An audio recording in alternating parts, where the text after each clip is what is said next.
आल्यानंतर बऱ्याच ठिकाणी सिडकोने वेगवेगळ्या धर्मस्थळांसाठी तुमच्या धार्मिक स्थळांसाठी प्लॉट दिले, त्याच्यावर बरीचशी मंदिरं, चर्च काय जे असतील, गुरुद्वारा जे काय असेल ते त्या ठिकाणी तयार झालं. पण बऱ्याच ठिकाणी अशी परिस्थिती आहे की त्या काळामध्ये ग्रामपंचायत काळापासून म्हणजे जो आता 33 वर्षाचा कालावधी झाला, लोकांनी मंदिरं बांधलेली आहेत किंवा धार्मिक स्थळं बांधलेली आहेत आणि त्या ठिकाणी आस्थेने लोक येतात, हजारो लोक येतात, वेगवेगळ्या प्रकारचे कार्यक्रम करतात, भजन कीर्तन करतात किंवा त्या त्या धर्माच्या प्रार्थना करतात. आता अचानक तुम्ही 30 वर्षानंतर म्हणाल की ते पाडून टाका, तर ते शक्य होणार नाही. तर गव्हर्नमेंटकडे आम्ही पाठपुरावा असा, जसं मध्ये ती मंदिरं पाडण्याचा विषय आला होता, आम्ही त्याच्यावर स्थगिती घेतली होती. आमचं म्हणणं असं आहे की त्या मंदिरांनी ज्या जागा व्यापलेल्या आहेत त्या जागा अत्यंत दरामध्ये धार्मिक कामासाठी त्यांना देण्यात याव्या आणि ते करण्याचं आमचं मिशन आहे. दिलेलं आहे, करतो. शहरामध्ये आपल्या सगळ्यांना कल्पना आहे की पार्किंग हा खूप मोठा विषय झालेला आहे. आपण कुठल्याही ठिकाणी बोलवल्यानंतर, समजा इथे बोलवलं तरी पहिल्यांदा तुम्ही विचार करता की तिथे पार्किंगची व्यवस्था आहे का, आणि पार्किंग एअरपोर्ट आल्यानंतर तो विषय खूप मोठ्या प्रमाणावर होणार आहे. सुदैवाने काय झालं, जिथं जिथं रिडेव्हलपमेंट चालू झालेली आहे त्या त्या ठिकाणी पार्किंगची व्यवस्था करणं कंपल्सरी केलेलं आहे. पण अन्य ज्या पब्लिक प्लेसेस आहेत त्या ठिकाणी पार्किंगची खूप मोठी अडचण आहे. तर आमचा प्रस्ताव किंवा प्रयत्न असा आहे की ज्या ज्या ठिकाणी जागा उपलब्ध आहे त्या त्या ठिकाणी एकतर अंडरग्राऊंड, अबव ग्राउंड किंवा आपण ज्याला मेकॅनिकल पार्किंग म्हणतो, हे फार मोठ्या प्रमाणावर उभारणं गरजेचं आहे. त्याच्यासाठी आपण आपल्या विजनमध्ये ती गोष्ट घेतलेली आहे. दुसरा मुद्दा, प्रकल्पग्रस्तांसाठी जो GR आम्ही सातत्यपूर्ण प्रयत्न करून आणला आहे, त्या GRच्या बाबतीमध्ये आता आमच्या माहितीप्रमाणे किंचित एखादी छोटी मोठी त्रुटी असेल, कोणाच्याही तक्रारी नाहीत. आता तो GR आला आणि त्यानंतर आचारसंहिता लागली, तर त्याची अंमलबजावणी करून घेणं हे आमचं एक टार्गेट आहे मोठं. त्यानंतर आपल्याला माहिती की पुनर्विकास, रिडेव्हलपमेंट हा या शहरामधला सगळ्यात मोठा मुद्दा बनलेला आहे. त्याच्यामध्ये अनेक अपप्रवृत्ती घुसलेल्या आहेत. तो भाग वेगळा जरी सोडला तरी आज रिडेव्हलपमेंट करताना रिडेव्हलपमेंटला ज्या परवानग्या लागतात त्याच्यासाठी सिडकोमध्ये जा, एअरपोर्ट अथॉरिटीकडे जा, महापालिकेत जा, अनेक ठिकाणी जावं लागतं.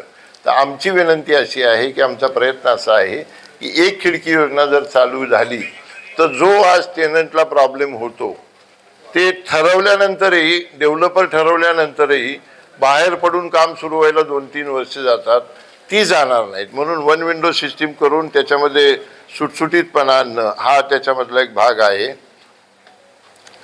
त्यानंतर जे अनेक कर्मचारी आपल्या महापालिकेमध्ये पाहिलं असेल तुम्ही, आपण एक उदाहरण घेतलं तर की 2,000-2,500 कर्मचारी परमनंट आहेत आणि 10,000 कर्मचारी टेम्पररी आहेत. आणि टेम्पररी म्हणजे त्यांना 25-25 वर्ष झाली. अनेक हायकोर्टाचे, सुप्रीम कोर्टाचे निकाल आहे की 10 वर्ष झाल्यानंतर तुम्ही अनसर्टन्टीमध्ये त्यांना ठेवू शकत नाही. त्याच्या अनुषंगाने या लोकांना कायम करणं, त्याच्यासाठी सातत्याने आम्ही पाठपुरावा करतोय. काही प्रमाणात यश आलं, ते एक आमचं विजन आहे. आपल्याला माहिती आहे, सगळ्यांना माहिती की कंडोमोनियममधली कामं बंद केलेलीत महापालिकेने. मी आयुक्त असताना शेकडो कामं कंडोमोनियमची केलेली होती आणि ती कामं होत नसल्यामुळं आणि तिथे खूप मोठ्या प्रमाणावर गरीब वर्ग, एकदम गरीब वर्ग राहत असल्यामुळं ती कामं चालू करून घेणं हा एक भाग आहे. धार्मिक स्थळात मला जो आरोप करायचा तो करतो ना. मी नेहमी असं म्हणतो की ते फक्त फोटो दिसायचे. माझा आजही तो आरोप आहे. आता काय झालं बघा, अतिक्रमणाचा बराचसा भाग हा गावठाणामध्ये आहे आणि शासनाने एकदा निर्णय घेतल्यानंतर तो विषय संपला. अन्य ठिकाणची जी अतिक्रमण आहे ते 100% ठेवावंच लागेल ना. नाही, अतिक्रमण हे कायद्याचं नाही. तुम्ही दोन गोष्टीमध्ये कन्फ्यूज होत आहे. तुम्हाला अतिक्रमण म्हणायचं आहे का तुम्हाला अनधिकृत बांधकाम म्हणायचं आहे? अतिक्रमण म्हणजे तुमची शेती आहे, माझी शेती तुमच्या शेजारी आहे, मी अर्धा एकर तुमचं जर जास्त वहिवाट करायला लागलो तर त्याला अतिक्रमण म्हणतात. आणि परवानगी न घेता बांधकाम केलं तर त्याला अनधिकृत बांधकाम. तुम्हाला काय नेमकं म्हणायचं आहे? दोन्ही गोष्टी त्यात विकास नगररचनेमध्ये अडचण येण्यासाठी काय? नाही, अतिक्रमण हा विषय एखादा सांगा ना कुठे आहे. अतिक्रमणाचा विषय नाही, अनधिकृत बांधकामाचा विषय आहे. आणि त्याही दिवशी मी तुम्हाला सांगितलं होतं की मी कुठल्याही परिस्थितीत माघार घेणार नाही. अनेक मोठ्या प्रमाणावर अफवा पसरवण्यात आल्या. त्यावेळी मी म्हटलं होतं की तुम्हाला मी लिहून देतो स्टॅम्प पेपरवर. आणि मी माघार न घेतल्यामुळं लोकांच्या मध्ये एक विश्वास निर्माण झाला. उलट ज्या अफवा पसरवल्या त्या माझ्या फायद्याच्या ठरल्या. आणि त्याच्यामुळं तेव्हापासून सुरुवातीपासून जो पाठिंबा मिळत होता, 4 तारखेनंतर अनेक परदेशामध्ये शिकायला जातात, आपल्या सगळ्यांचाच तो अनुभव आहे. पण बऱ्याच वेळा काय होतं, त्याचं काउन्सिलिंग करण्यासाठी, माहिती घेण्यासाठी खूप मोठ्या प्रमाणावर खर्च होतो. तर माझं असं म्हणणं आहे की शासनाने किंवा महापालिकेने असं एखादं सेंटर उघडावं की त्या ठिकाणाहून जगातल्या सगळ्यात चांगल्या युनिव्हर्सिटी कुठल्या आहेत, त्या कधी सुरू होतात, त्यांचे अकॅडमिक इयर, फी किती आहे, ही सगळी माहिती त्या सेंटरमार्फत दिली तर जे गरीब पालक आहे विशेषतः त्यांना त्याच्यामध्ये फार मोठा फायदा होईल. त्याच्यानंतर जे दिव्यांग सेंटर आहे त्याच्या एकच सेंटर आहे, त्याचं थोडीशी व्याप्ती वाढवून अन्य ठिकाणी देखील झालं तर लोकांना खूप दूर जाण्याचा जो प्रॉब्लेम आहे तो होणार नाही. त्यानंतर या शहरामध्ये आपलं एकच नाट्यगृह आहे मोठं, आणि महापालिकेने जर आणखी नाट्यगृह बांधली किंवा सिडकोने नाट्यगृह बांधली तर लोकांची मोठ्या प्रमाणावर त्याच्यामध्ये सोय होईल आणि पैसे वाचतील. कारण खाजगी आहे पण खाजगीमध्ये इतकी फी असते की कॉमन माणसाला ते परवडत नाही. त्याच्यानंतर सिवेज लाईन आपण टाकल्या होत्या 2008च्या सुमारास. त्या सिवेज लाईनची कपॅसिटी आता जी संख्या वाढली लोकसंख्या त्याच्यामुळं खूप विशेषतः गावठाणामध्ये प्रॉब्लेम होतात. तर सगळ्या सिवेज लाईन बदलणं हे कंपल्सरी आहे. आपल्याला माहिती फेरीवाला धोरण येऊन अनेक वर्ष झालं आणि त्याचं इम्प्लिमेंटेशन होत नाही. त्यामुळं पादचाऱ्यांनाही त्रास होतो, फेरीवाल्यालाही त्रास होतो, ज्यांची दुकानं त्या फुटपाथच्या मागे त्यांनाही त्रास होतो. आणि धोरण आले मुंबईमध्ये काही ठिकाणी त्याची अंमलबजावणी चालू झाली, निवडणुका झाल्या त्यांच्या कमिट्यांच्या, त्याची अंमलबजावणी करून एक विशिष्ट जागा आपण आयडेंटिफाय करून, मी कमिशनर असताना आयडेंटिफाय केले होते तर, आणि माझी बदली झाली, तर जागा आयडेंटिफाय करून त्या ठिकाणी फेरीवाल्यांना बसवणं आणि लोकांचा आणि त्यांचाही त्रास कमी करणं हे एक आमच्या विजनमध्ये आम्ही घेतलं आहे. आपल्याकडे फ्लेमिंगो हा एक्सक्लुझिव्ह आपल्याला असलेला बेनिफिट आहे, परंतु टुरिझमच्या अनुषंगाने त्या फ्लेमिंगोच्या बाबतीमध्ये जे इन्फ्रास्ट्रक्चर किंवा पाहण्यासाठी ज्या सोयी व्हायला पाहिजेत, त्याची जी प्रसिद्धी व्हायला पाहिजे ती होत नाही. ती जर केली तर या शहराला टुरिझमच्या बाबतीमध्ये खूप बढावा मिळेल, खूप त्याच्यामध्ये वाढ होईल. तो एक विषय आहे. त्यानंतर प्रकल्पग्रस्तांची मुलं जी आहेत त्यांना तांत्रिक शिक्षण देणाऱ्या संस्था सुरू करणं, एअरपोर्ट आल्यानंतर टेक्निकल अनेक गोष्टी असतील, त्या गोष्टीचं ट्रेनिंग देण्यासाठी त्या मुलांना बाहेर जावं लागू नये म्हणून त्या तशा प्रकारच्या संस्था सुरू करणं. SRA योजना जशी मुंबईमध्ये ठाणेमध्ये आहे तशाच प्रकारची यशस्वी योजना इथं चालू करणं. कृषी उत्पन्न बाजार समिती हा विषय तुम्हाला माहिती आहे, अनेक एकर 60-70 एकर जागा APMCकडे आहे शहराच्या मध्यवर्ती भागामध्ये. आज मुंबईमध्ये सोन्याच्या सारखे भाव झालेले आहेत, पण तुम्ही कोणीही APMCमध्ये गेला, आजही आम्ही सकाळी 3-4 तास होतो, तिथे वाहतूकदारांची गैरसोय, काम करणाऱ्यांची गैरसोय आहे, व्यापाऱ्यांची गैरसोय आहे, माथाडी कामगारांची गैरसोय आहे आणि स्वच्छता तर अजिबातच नाही.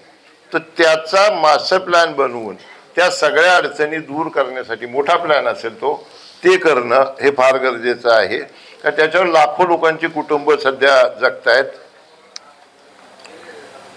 अनेक वर्ग, अनेक समाजाचे लोक हे प्रचंड पाठिंबा या ठिकाणी मिळतो आहे आणि त्यामुळं आमच्या सगळ्यांचा आत्मविश्वास प्रचंड वाढलेला आहे. आज या ठिकाणी या नव्या मुंबईसाठी कुठल्या गोष्टी गरजेच्या आहेत, जी कामं आम्ही केली तिथं समजा तुमच्यासमोर पाहतो की सेंट्रल लायब्ररी हे त्या शहराचं वैशिष्ट्य असतं. दुर्दैवानं आपल्याकडे सेंट्रल लायब्ररी नाही. एखादी सेंट्रल लायब्ररी तयार करणं गरजेचं आहे जिथं मुलं अभ्यासही करतील, अभ्यासिकाही असेल आणि लोकांनाही वाचनाचा आनंद त्या ठिकाणी घेता येईल. फ्री होल्डचा निर्णय झाला, पण मी मगा तुम्हाला म्हटलं तसं त्याच्यामध्ये लेसी टू ओनर याच्यासाठी जे कन्व्हर्जन चार्जेस लावले ते थोडे हेवी आहेत. जसं प्रकल्पग्रस्तांच्या बाबतीमध्ये आपण एकदम माफक आपण पाहिलं, ते हेवी आहे. तर ते चार्जेस कमी करून घेण्याशिवाय पर्याय नाही. बाकी तो जो GR आहे तो चांगला आहे. पासपोर्ट ऑफिस मागे आपल्याकडे सुरू झालं, बंद झालं. या इथेच वाशीला मला वाटतं आपल्या फायर स्टेशनच्या तिथे. आता एअरपोर्ट आल्यानंतर खूप गरजेचं आहे, कारण आपल्या सगळ्यांना ते फेस करावं लागतं. रायगडच्या लोकांना फेस करावं लागतं, प्रत्येक वेळी ठाण्याला जावं लागतं. याच्यात मी ऑलरेडी होम मिनिस्टरना पत्र पण लिहिलेलं, ते होणं फार गरजेचं आहे. ज्येष्ठ नागरिकांसाठी जे महामंडळ झालंय अंडर वन रूफ, तर त्याचं इम्प्लिमेंटेशन करून घेणं.